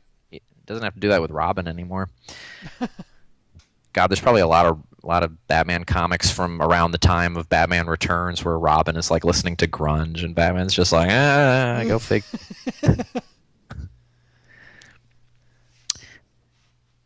The umbrella with a gun in it is really a Penguin staple in all media, but he only uses it the one time here.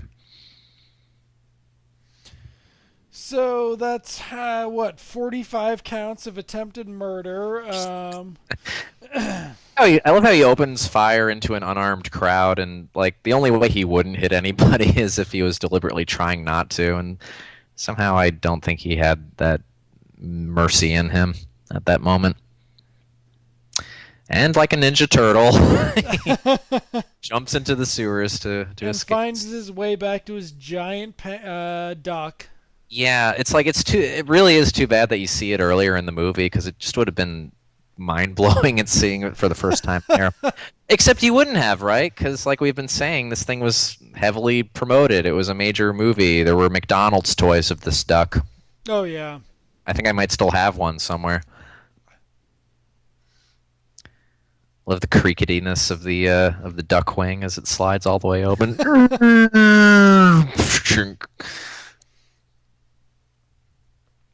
He's been neglecting his penguins. Yeah, he's getting back to his roots now. I think the animal I am not an animal Elephant Man reference is one that is a good reference because people will still get it. It's like Be Afraid, Be Very Afraid or something. Kind of goes beyond the initial popularity of the movie. Oh, that fat clown, the one who's about to ask if maybe it's a little much that we're planning to murder children in this family superhero adventure movie. That fat clown is... he's in Party Plane. That's right. That's where I know him from. He's in a shitty TNA movie from the 80s called Party Plane. That's what I had to add. More Batman Returns. Yeah, how great is it that the movie stops to point out how fucked up it's getting, and then to underscore it, they shoot a clown? This movie's kind of fucked up, says the clown. No shit, says the penguin as he shoots the clown.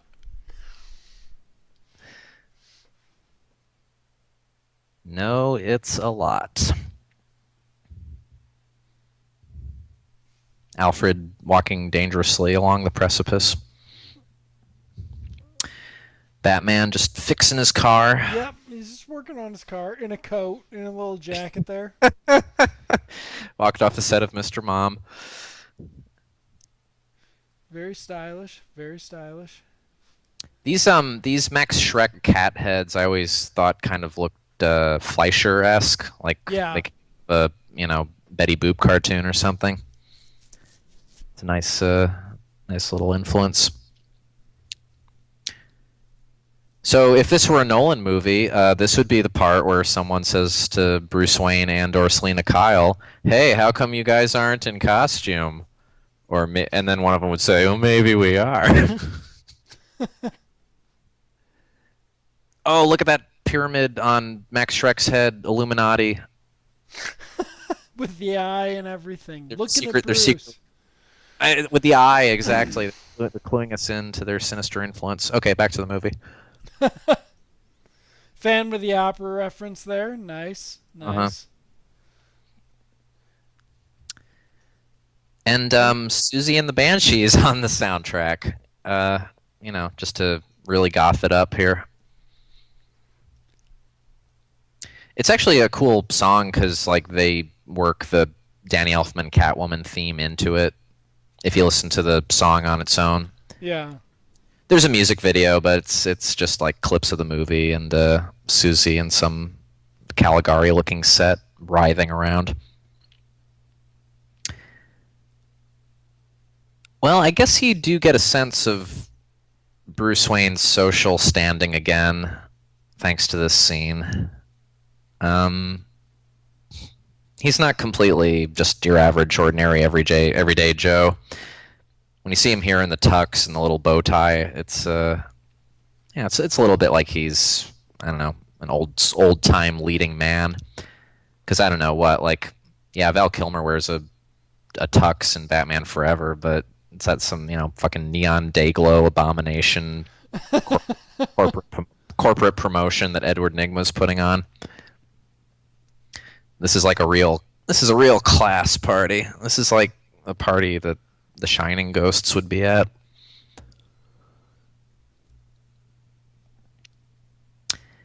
And obviously they're having this great scene here. It's also great because Pfeiffer has this little arc where she's super confident and then she breaks down.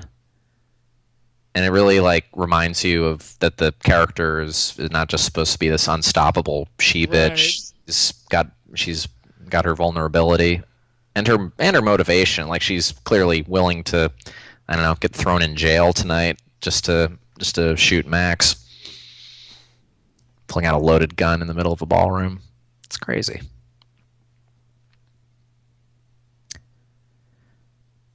Do you think Keaton lost weight between the first Batman and this one? I feel like he looks in better shape in this one, somehow. Yeah, it could be the hair too. He had that goofy. Yeah, it's a little shorter of a haircut in this one. Maybe that's all it is.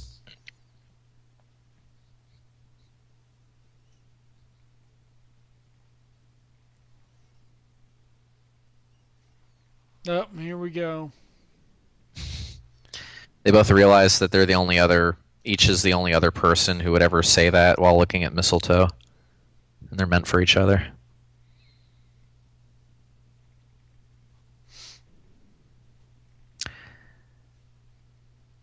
I'm just watching the scene now.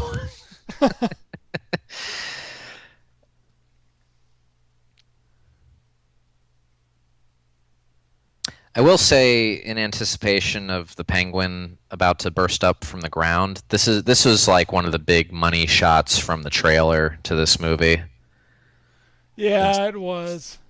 Yeah. Well, now you can do that without CGI, so. Yeah, like they actually threw stuntmen across the room for this. And then, of course, he can't find her, which makes no sense. Yeah, right. Oh, well, there she is. They just got blown in different directions. But yeah, then they slip out. What was I going to say? Oh, like the advertising definitely tried to hide that the Penguin was going to be as much of a freak as he was. Because you look at him here and he's, well, I mean, we're in the third act of the movie, like we said. He's in full-on villain mode here. And then maybe the only other shot of him from the whole rest of the movie that they could use in promotional materials where he wasn't being completely disgusting or in his diaper or whatever was just like that one moment in the office where he's up on the stairwell and saying, "I may have saved the mayor's baby." Just that scene and this scene are where he at least looks the most like a traditional villain, or a villain who is not a villain who doesn't make you want to wipe your ass just looking at him. Dad, go save yourself. Chip Shrek. He's got a chip in his teeth.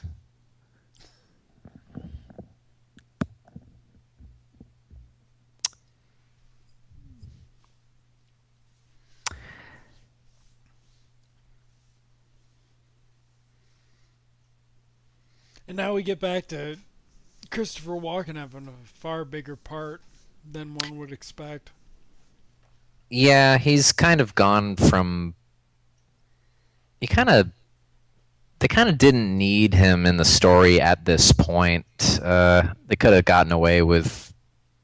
Oh, I don't know. The Penguin maybe not wanting revenge, any specific revenge on Max Schreck, but for the whole firstborn son things. Oh yeah, so that came up again.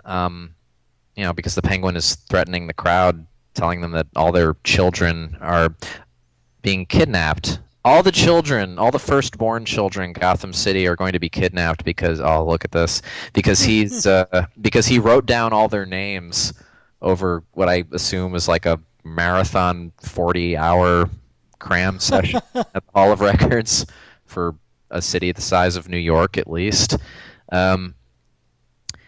And he's get his gang of circus people to ride around in a toy train collecting them.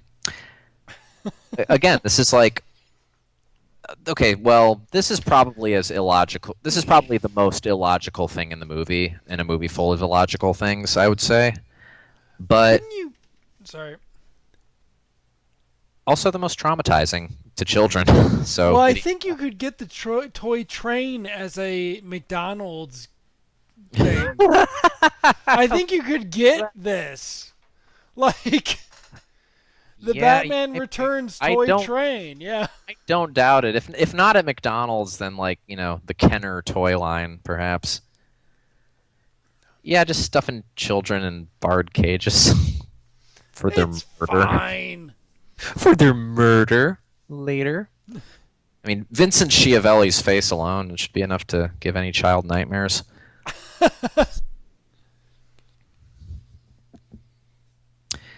I think as a kid I thought that, or is it implied that like the green end of the Penguin's pool is full of toxic waste? Yeah. But he's letting his penguins swim around in there. That's Doesn't make any sense.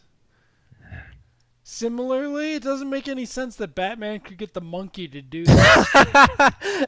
I'm not lying when I say I never even considered that. That's how flawless this storytelling is. This is something I like to reference with certain friends. When I can't make something, I tell them that children regret they are unable to attend Batman. So for a while, it was law that every so often movies would have to have a Patton parody scene. And here it is. And this is something where it's like the fact that nobody thinks about Patton references anymore helps this scene because it's stronger as its own thing than just a Patton parody. Because it's not really. I guess they sort of had to because it was the only way they could get away with the Penguin making a speech to an army of penguins. This is like when people talk to their pets, like you just look at them and you know that they're delusional because there's no way the pet knows what they're saying, but they believe it. I like that the Penguin has to bring up the erogenous zones because again, we've got to earn that PG-13 as much as we can. It is almost like they said we're not gonna swear, and we're not gonna have nudity. How much else can we get away with? As Burton's trying to keep kids away from this movie in many ways. Yeah. Yeah, he really just didn't care that kids would see this movie. But that's kind of the great thing. I mean, all of his great classic early works are, not age specific. They're not condescending to children, and they're not, being pretentious towards adults. They're sort of they are what they are. All right, so he's gonna turn the penguins around. See this? I guess this part, as much as I love the oddness of it, Um, it annoys me because they're just copying the beats that the third act of Batman '89 has, where the Joker is going to do a big terrible thing with the balloons and Gotham, Right. or whatever, and Batman has to show up in a vehicle to stop him. That's all they're copying here. That's the only reason I don't like this. But at least you get great lines like, they wouldn't put me on a pedestal, so I'm laying them out on a slab. Yeah, this is just silliness. I've been defending this movie a lot. I can't defend this right here. Launching rockets in the Bat boat, the Bat jet ski, barely evading. It has a weird name, yeah. Although I do love Keaton's reaction. That's sort of like, did that really just happen? Look that he gets. He's like, did I really just dodge rockets fired by penguins?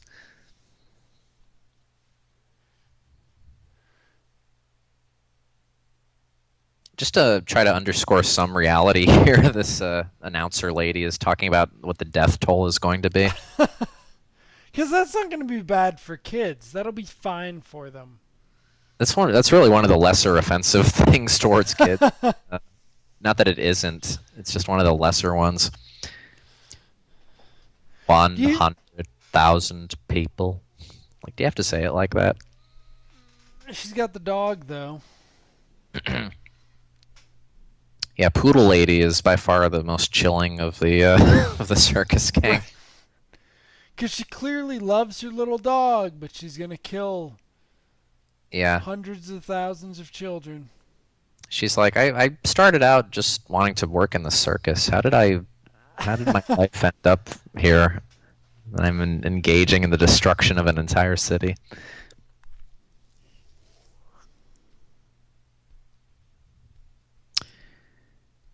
Also, is it me? Are penguins' arms supposed to bend backwards like that, or were some of the arms on the penguin animatronics just getting loose? Like that one.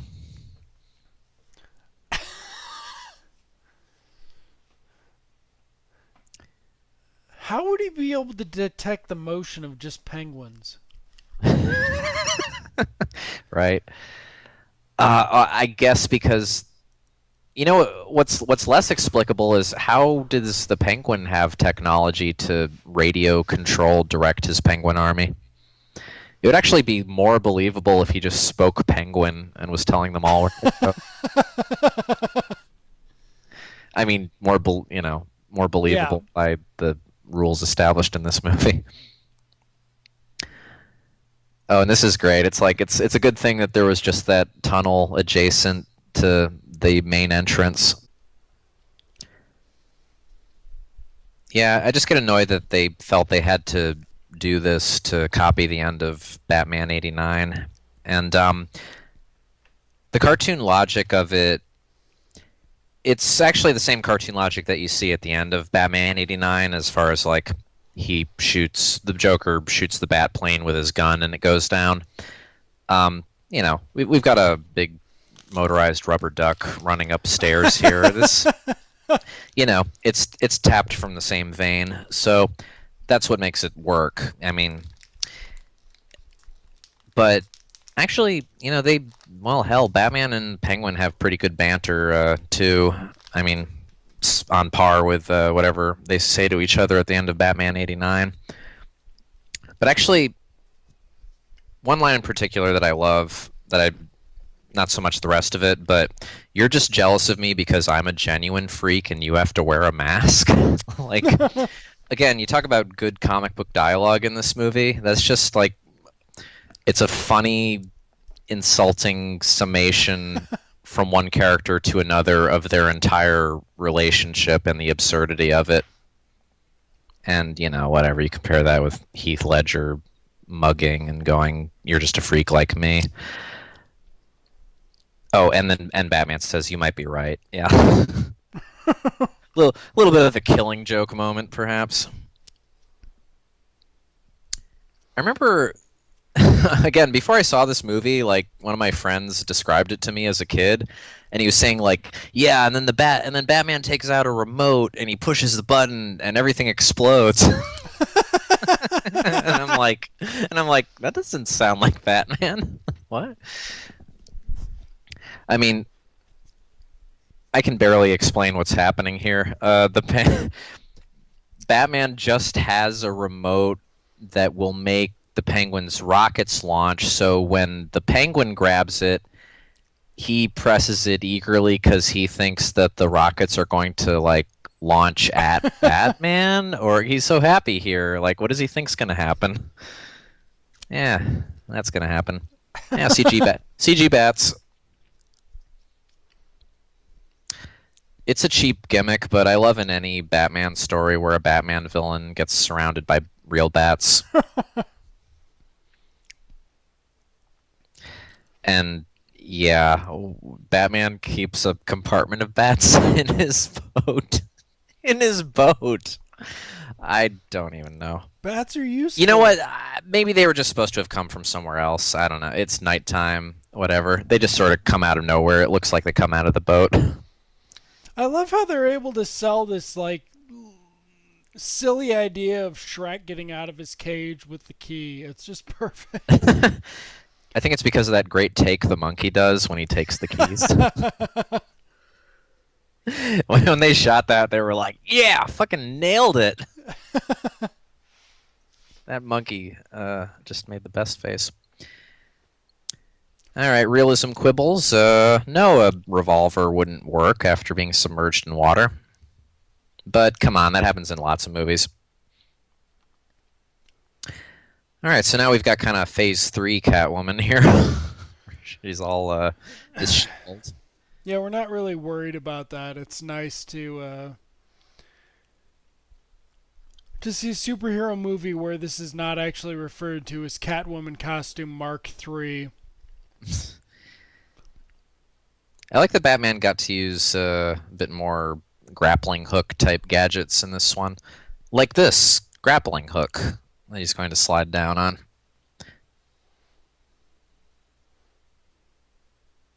It's so good.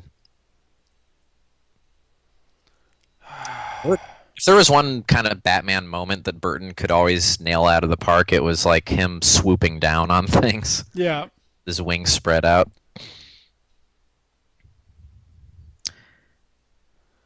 And we're going with an unhappy ending here. There's no making out with Nicole Kidman while U2 plays Hold Me, Thrill Me. Nobody's going to get what they want in this movie. Nobody.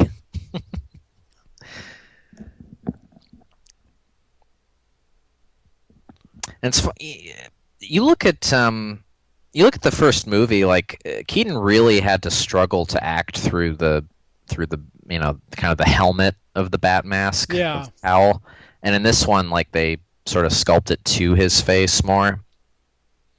So that really helps a scene like this where he's really got this dramatic moment he's trying to sell through the costume.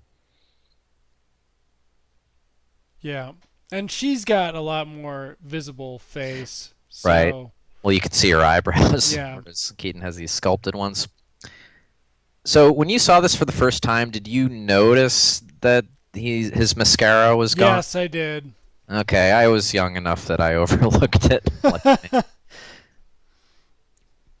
But you didn't care, right? I didn't care. Yeah, because really that's pea-brained fanboy gibberish to care about.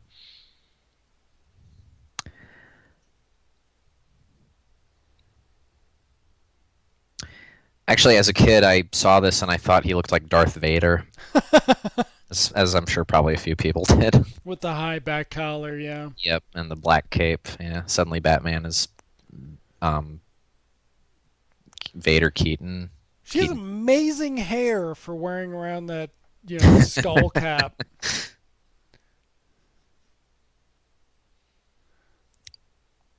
So, I wish we had counted the disturbing things to children in this movie, but yeah, getting shot point blank in the guts is way up there, I think. Oh, this is another thing too. It's like if you're young enough, you can watch this and kind of believe some fairy tale logic that she has 9 lives. For real, though. I mean, watching it as an adult and with that filter on it, it's like, okay, perhaps she's just, psychotic. But as a kid, you can almost buy it. She was brought back to life by the cats. It was magical. Maybe the water affected the gun's effectiveness. There's the taser, of course, from the first scene. Oh yeah, they set up all the way back there.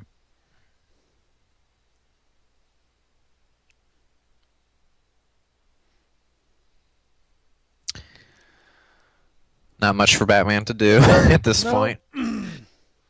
Yeah, literally nothing to do. He's going to watch the Penguin walk out of the water and then fall over. That's one of those other scenes where I feel like they needed another reaction shot from Keaton coming up here in a second, just because.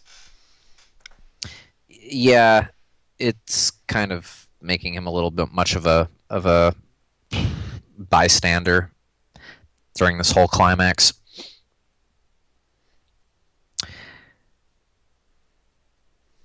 So I think it was right about here, this shot of the Penguin with the black blood dripping down his chin, that I was watching this on video with my dad. My dad went, "Oh!" Looks like a McDonald's milkshake. I was in a state of shock at this point. Like nothing could nothing could traumatize me any further. Not even that really bad charred Christopher Walken puppet that Keaton unearths.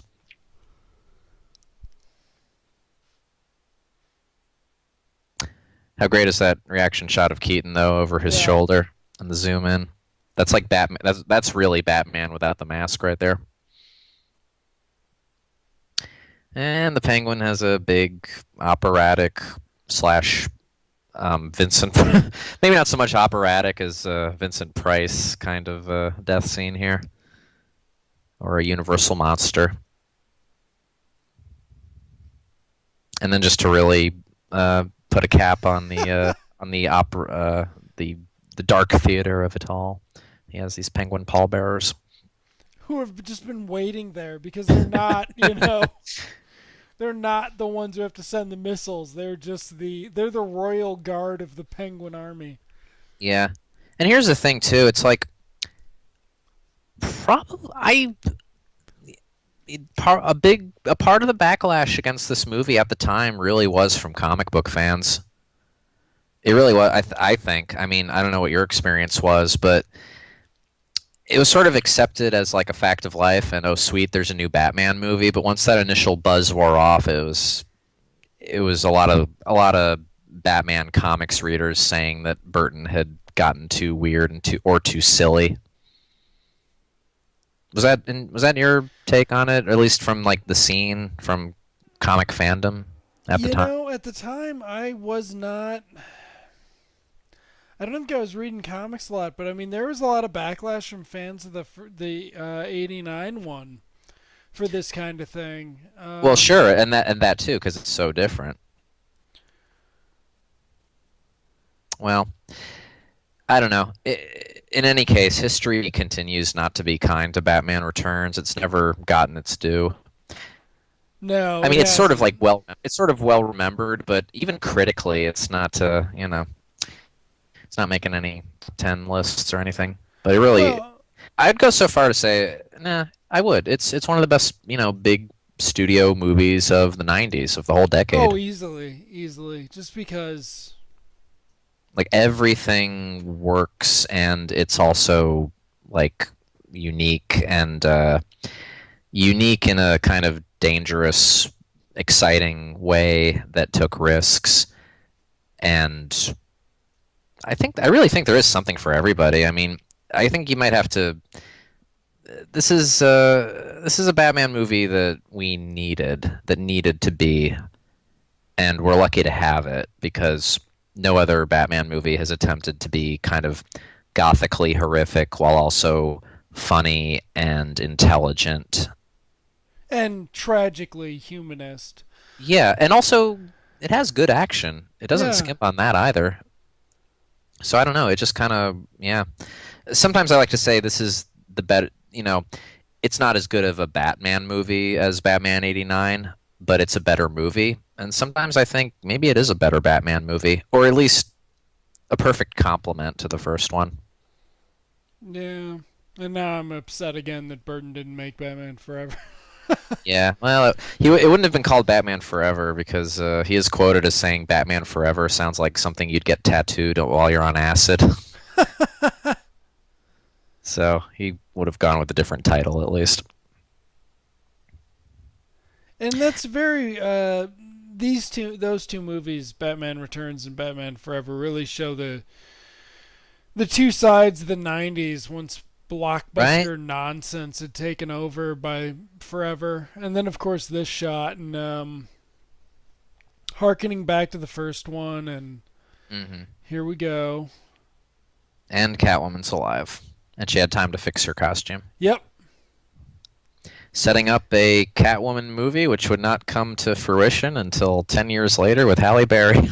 yep. After years of teasing us, including after Mars Attacks or something, that we were someday gonna actually get this Michelle Pfeiffer Tim Burton Catwoman movie.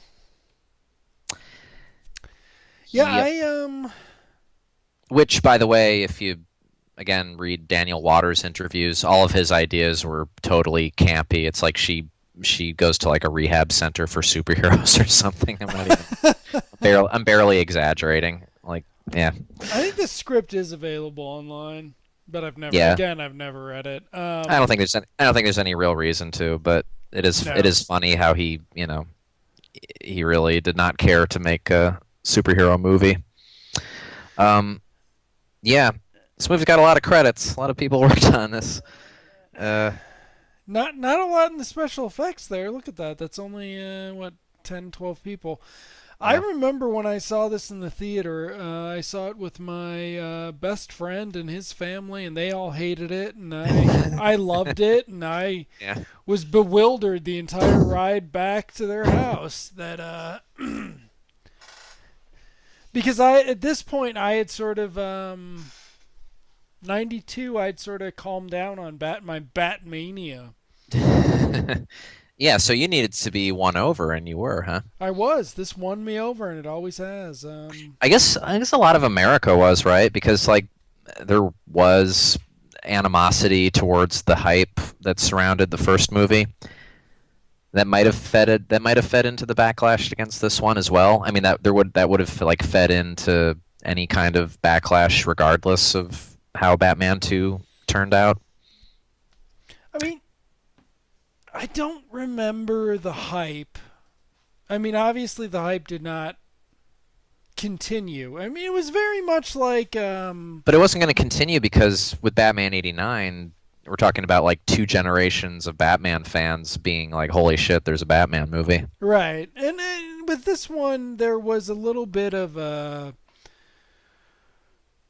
Temple of Doom thing where everybody saw it and everybody spent their money on it, and then they started Took bitching took about it it later. took it for granted. Sure. Yeah, because what are you going to do? Not see Batman 2? Come on. And um, really, at this point, there were only a handful of franchises. What, five, maybe six? yeah, mostly Spielberg, I would Right, think. exactly. I mean, and this would be before Jurassic Park, which, really ushered in the 90s and the sort of Yeah, and the big. 90s style of Yeah. blockbuster. Yep, yep. So, yeah, what else is there to say? I don't know. I notice new things when I watch this movie. It's always a sign of quality film. Um, for instance, this time you got to point out to me how it doesn't. How did Batman get that monkey to bring the note back?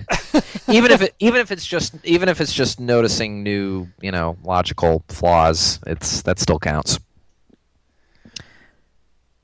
Well, of course, and I think I mentioned this at some point during the Alan Smithy podcast.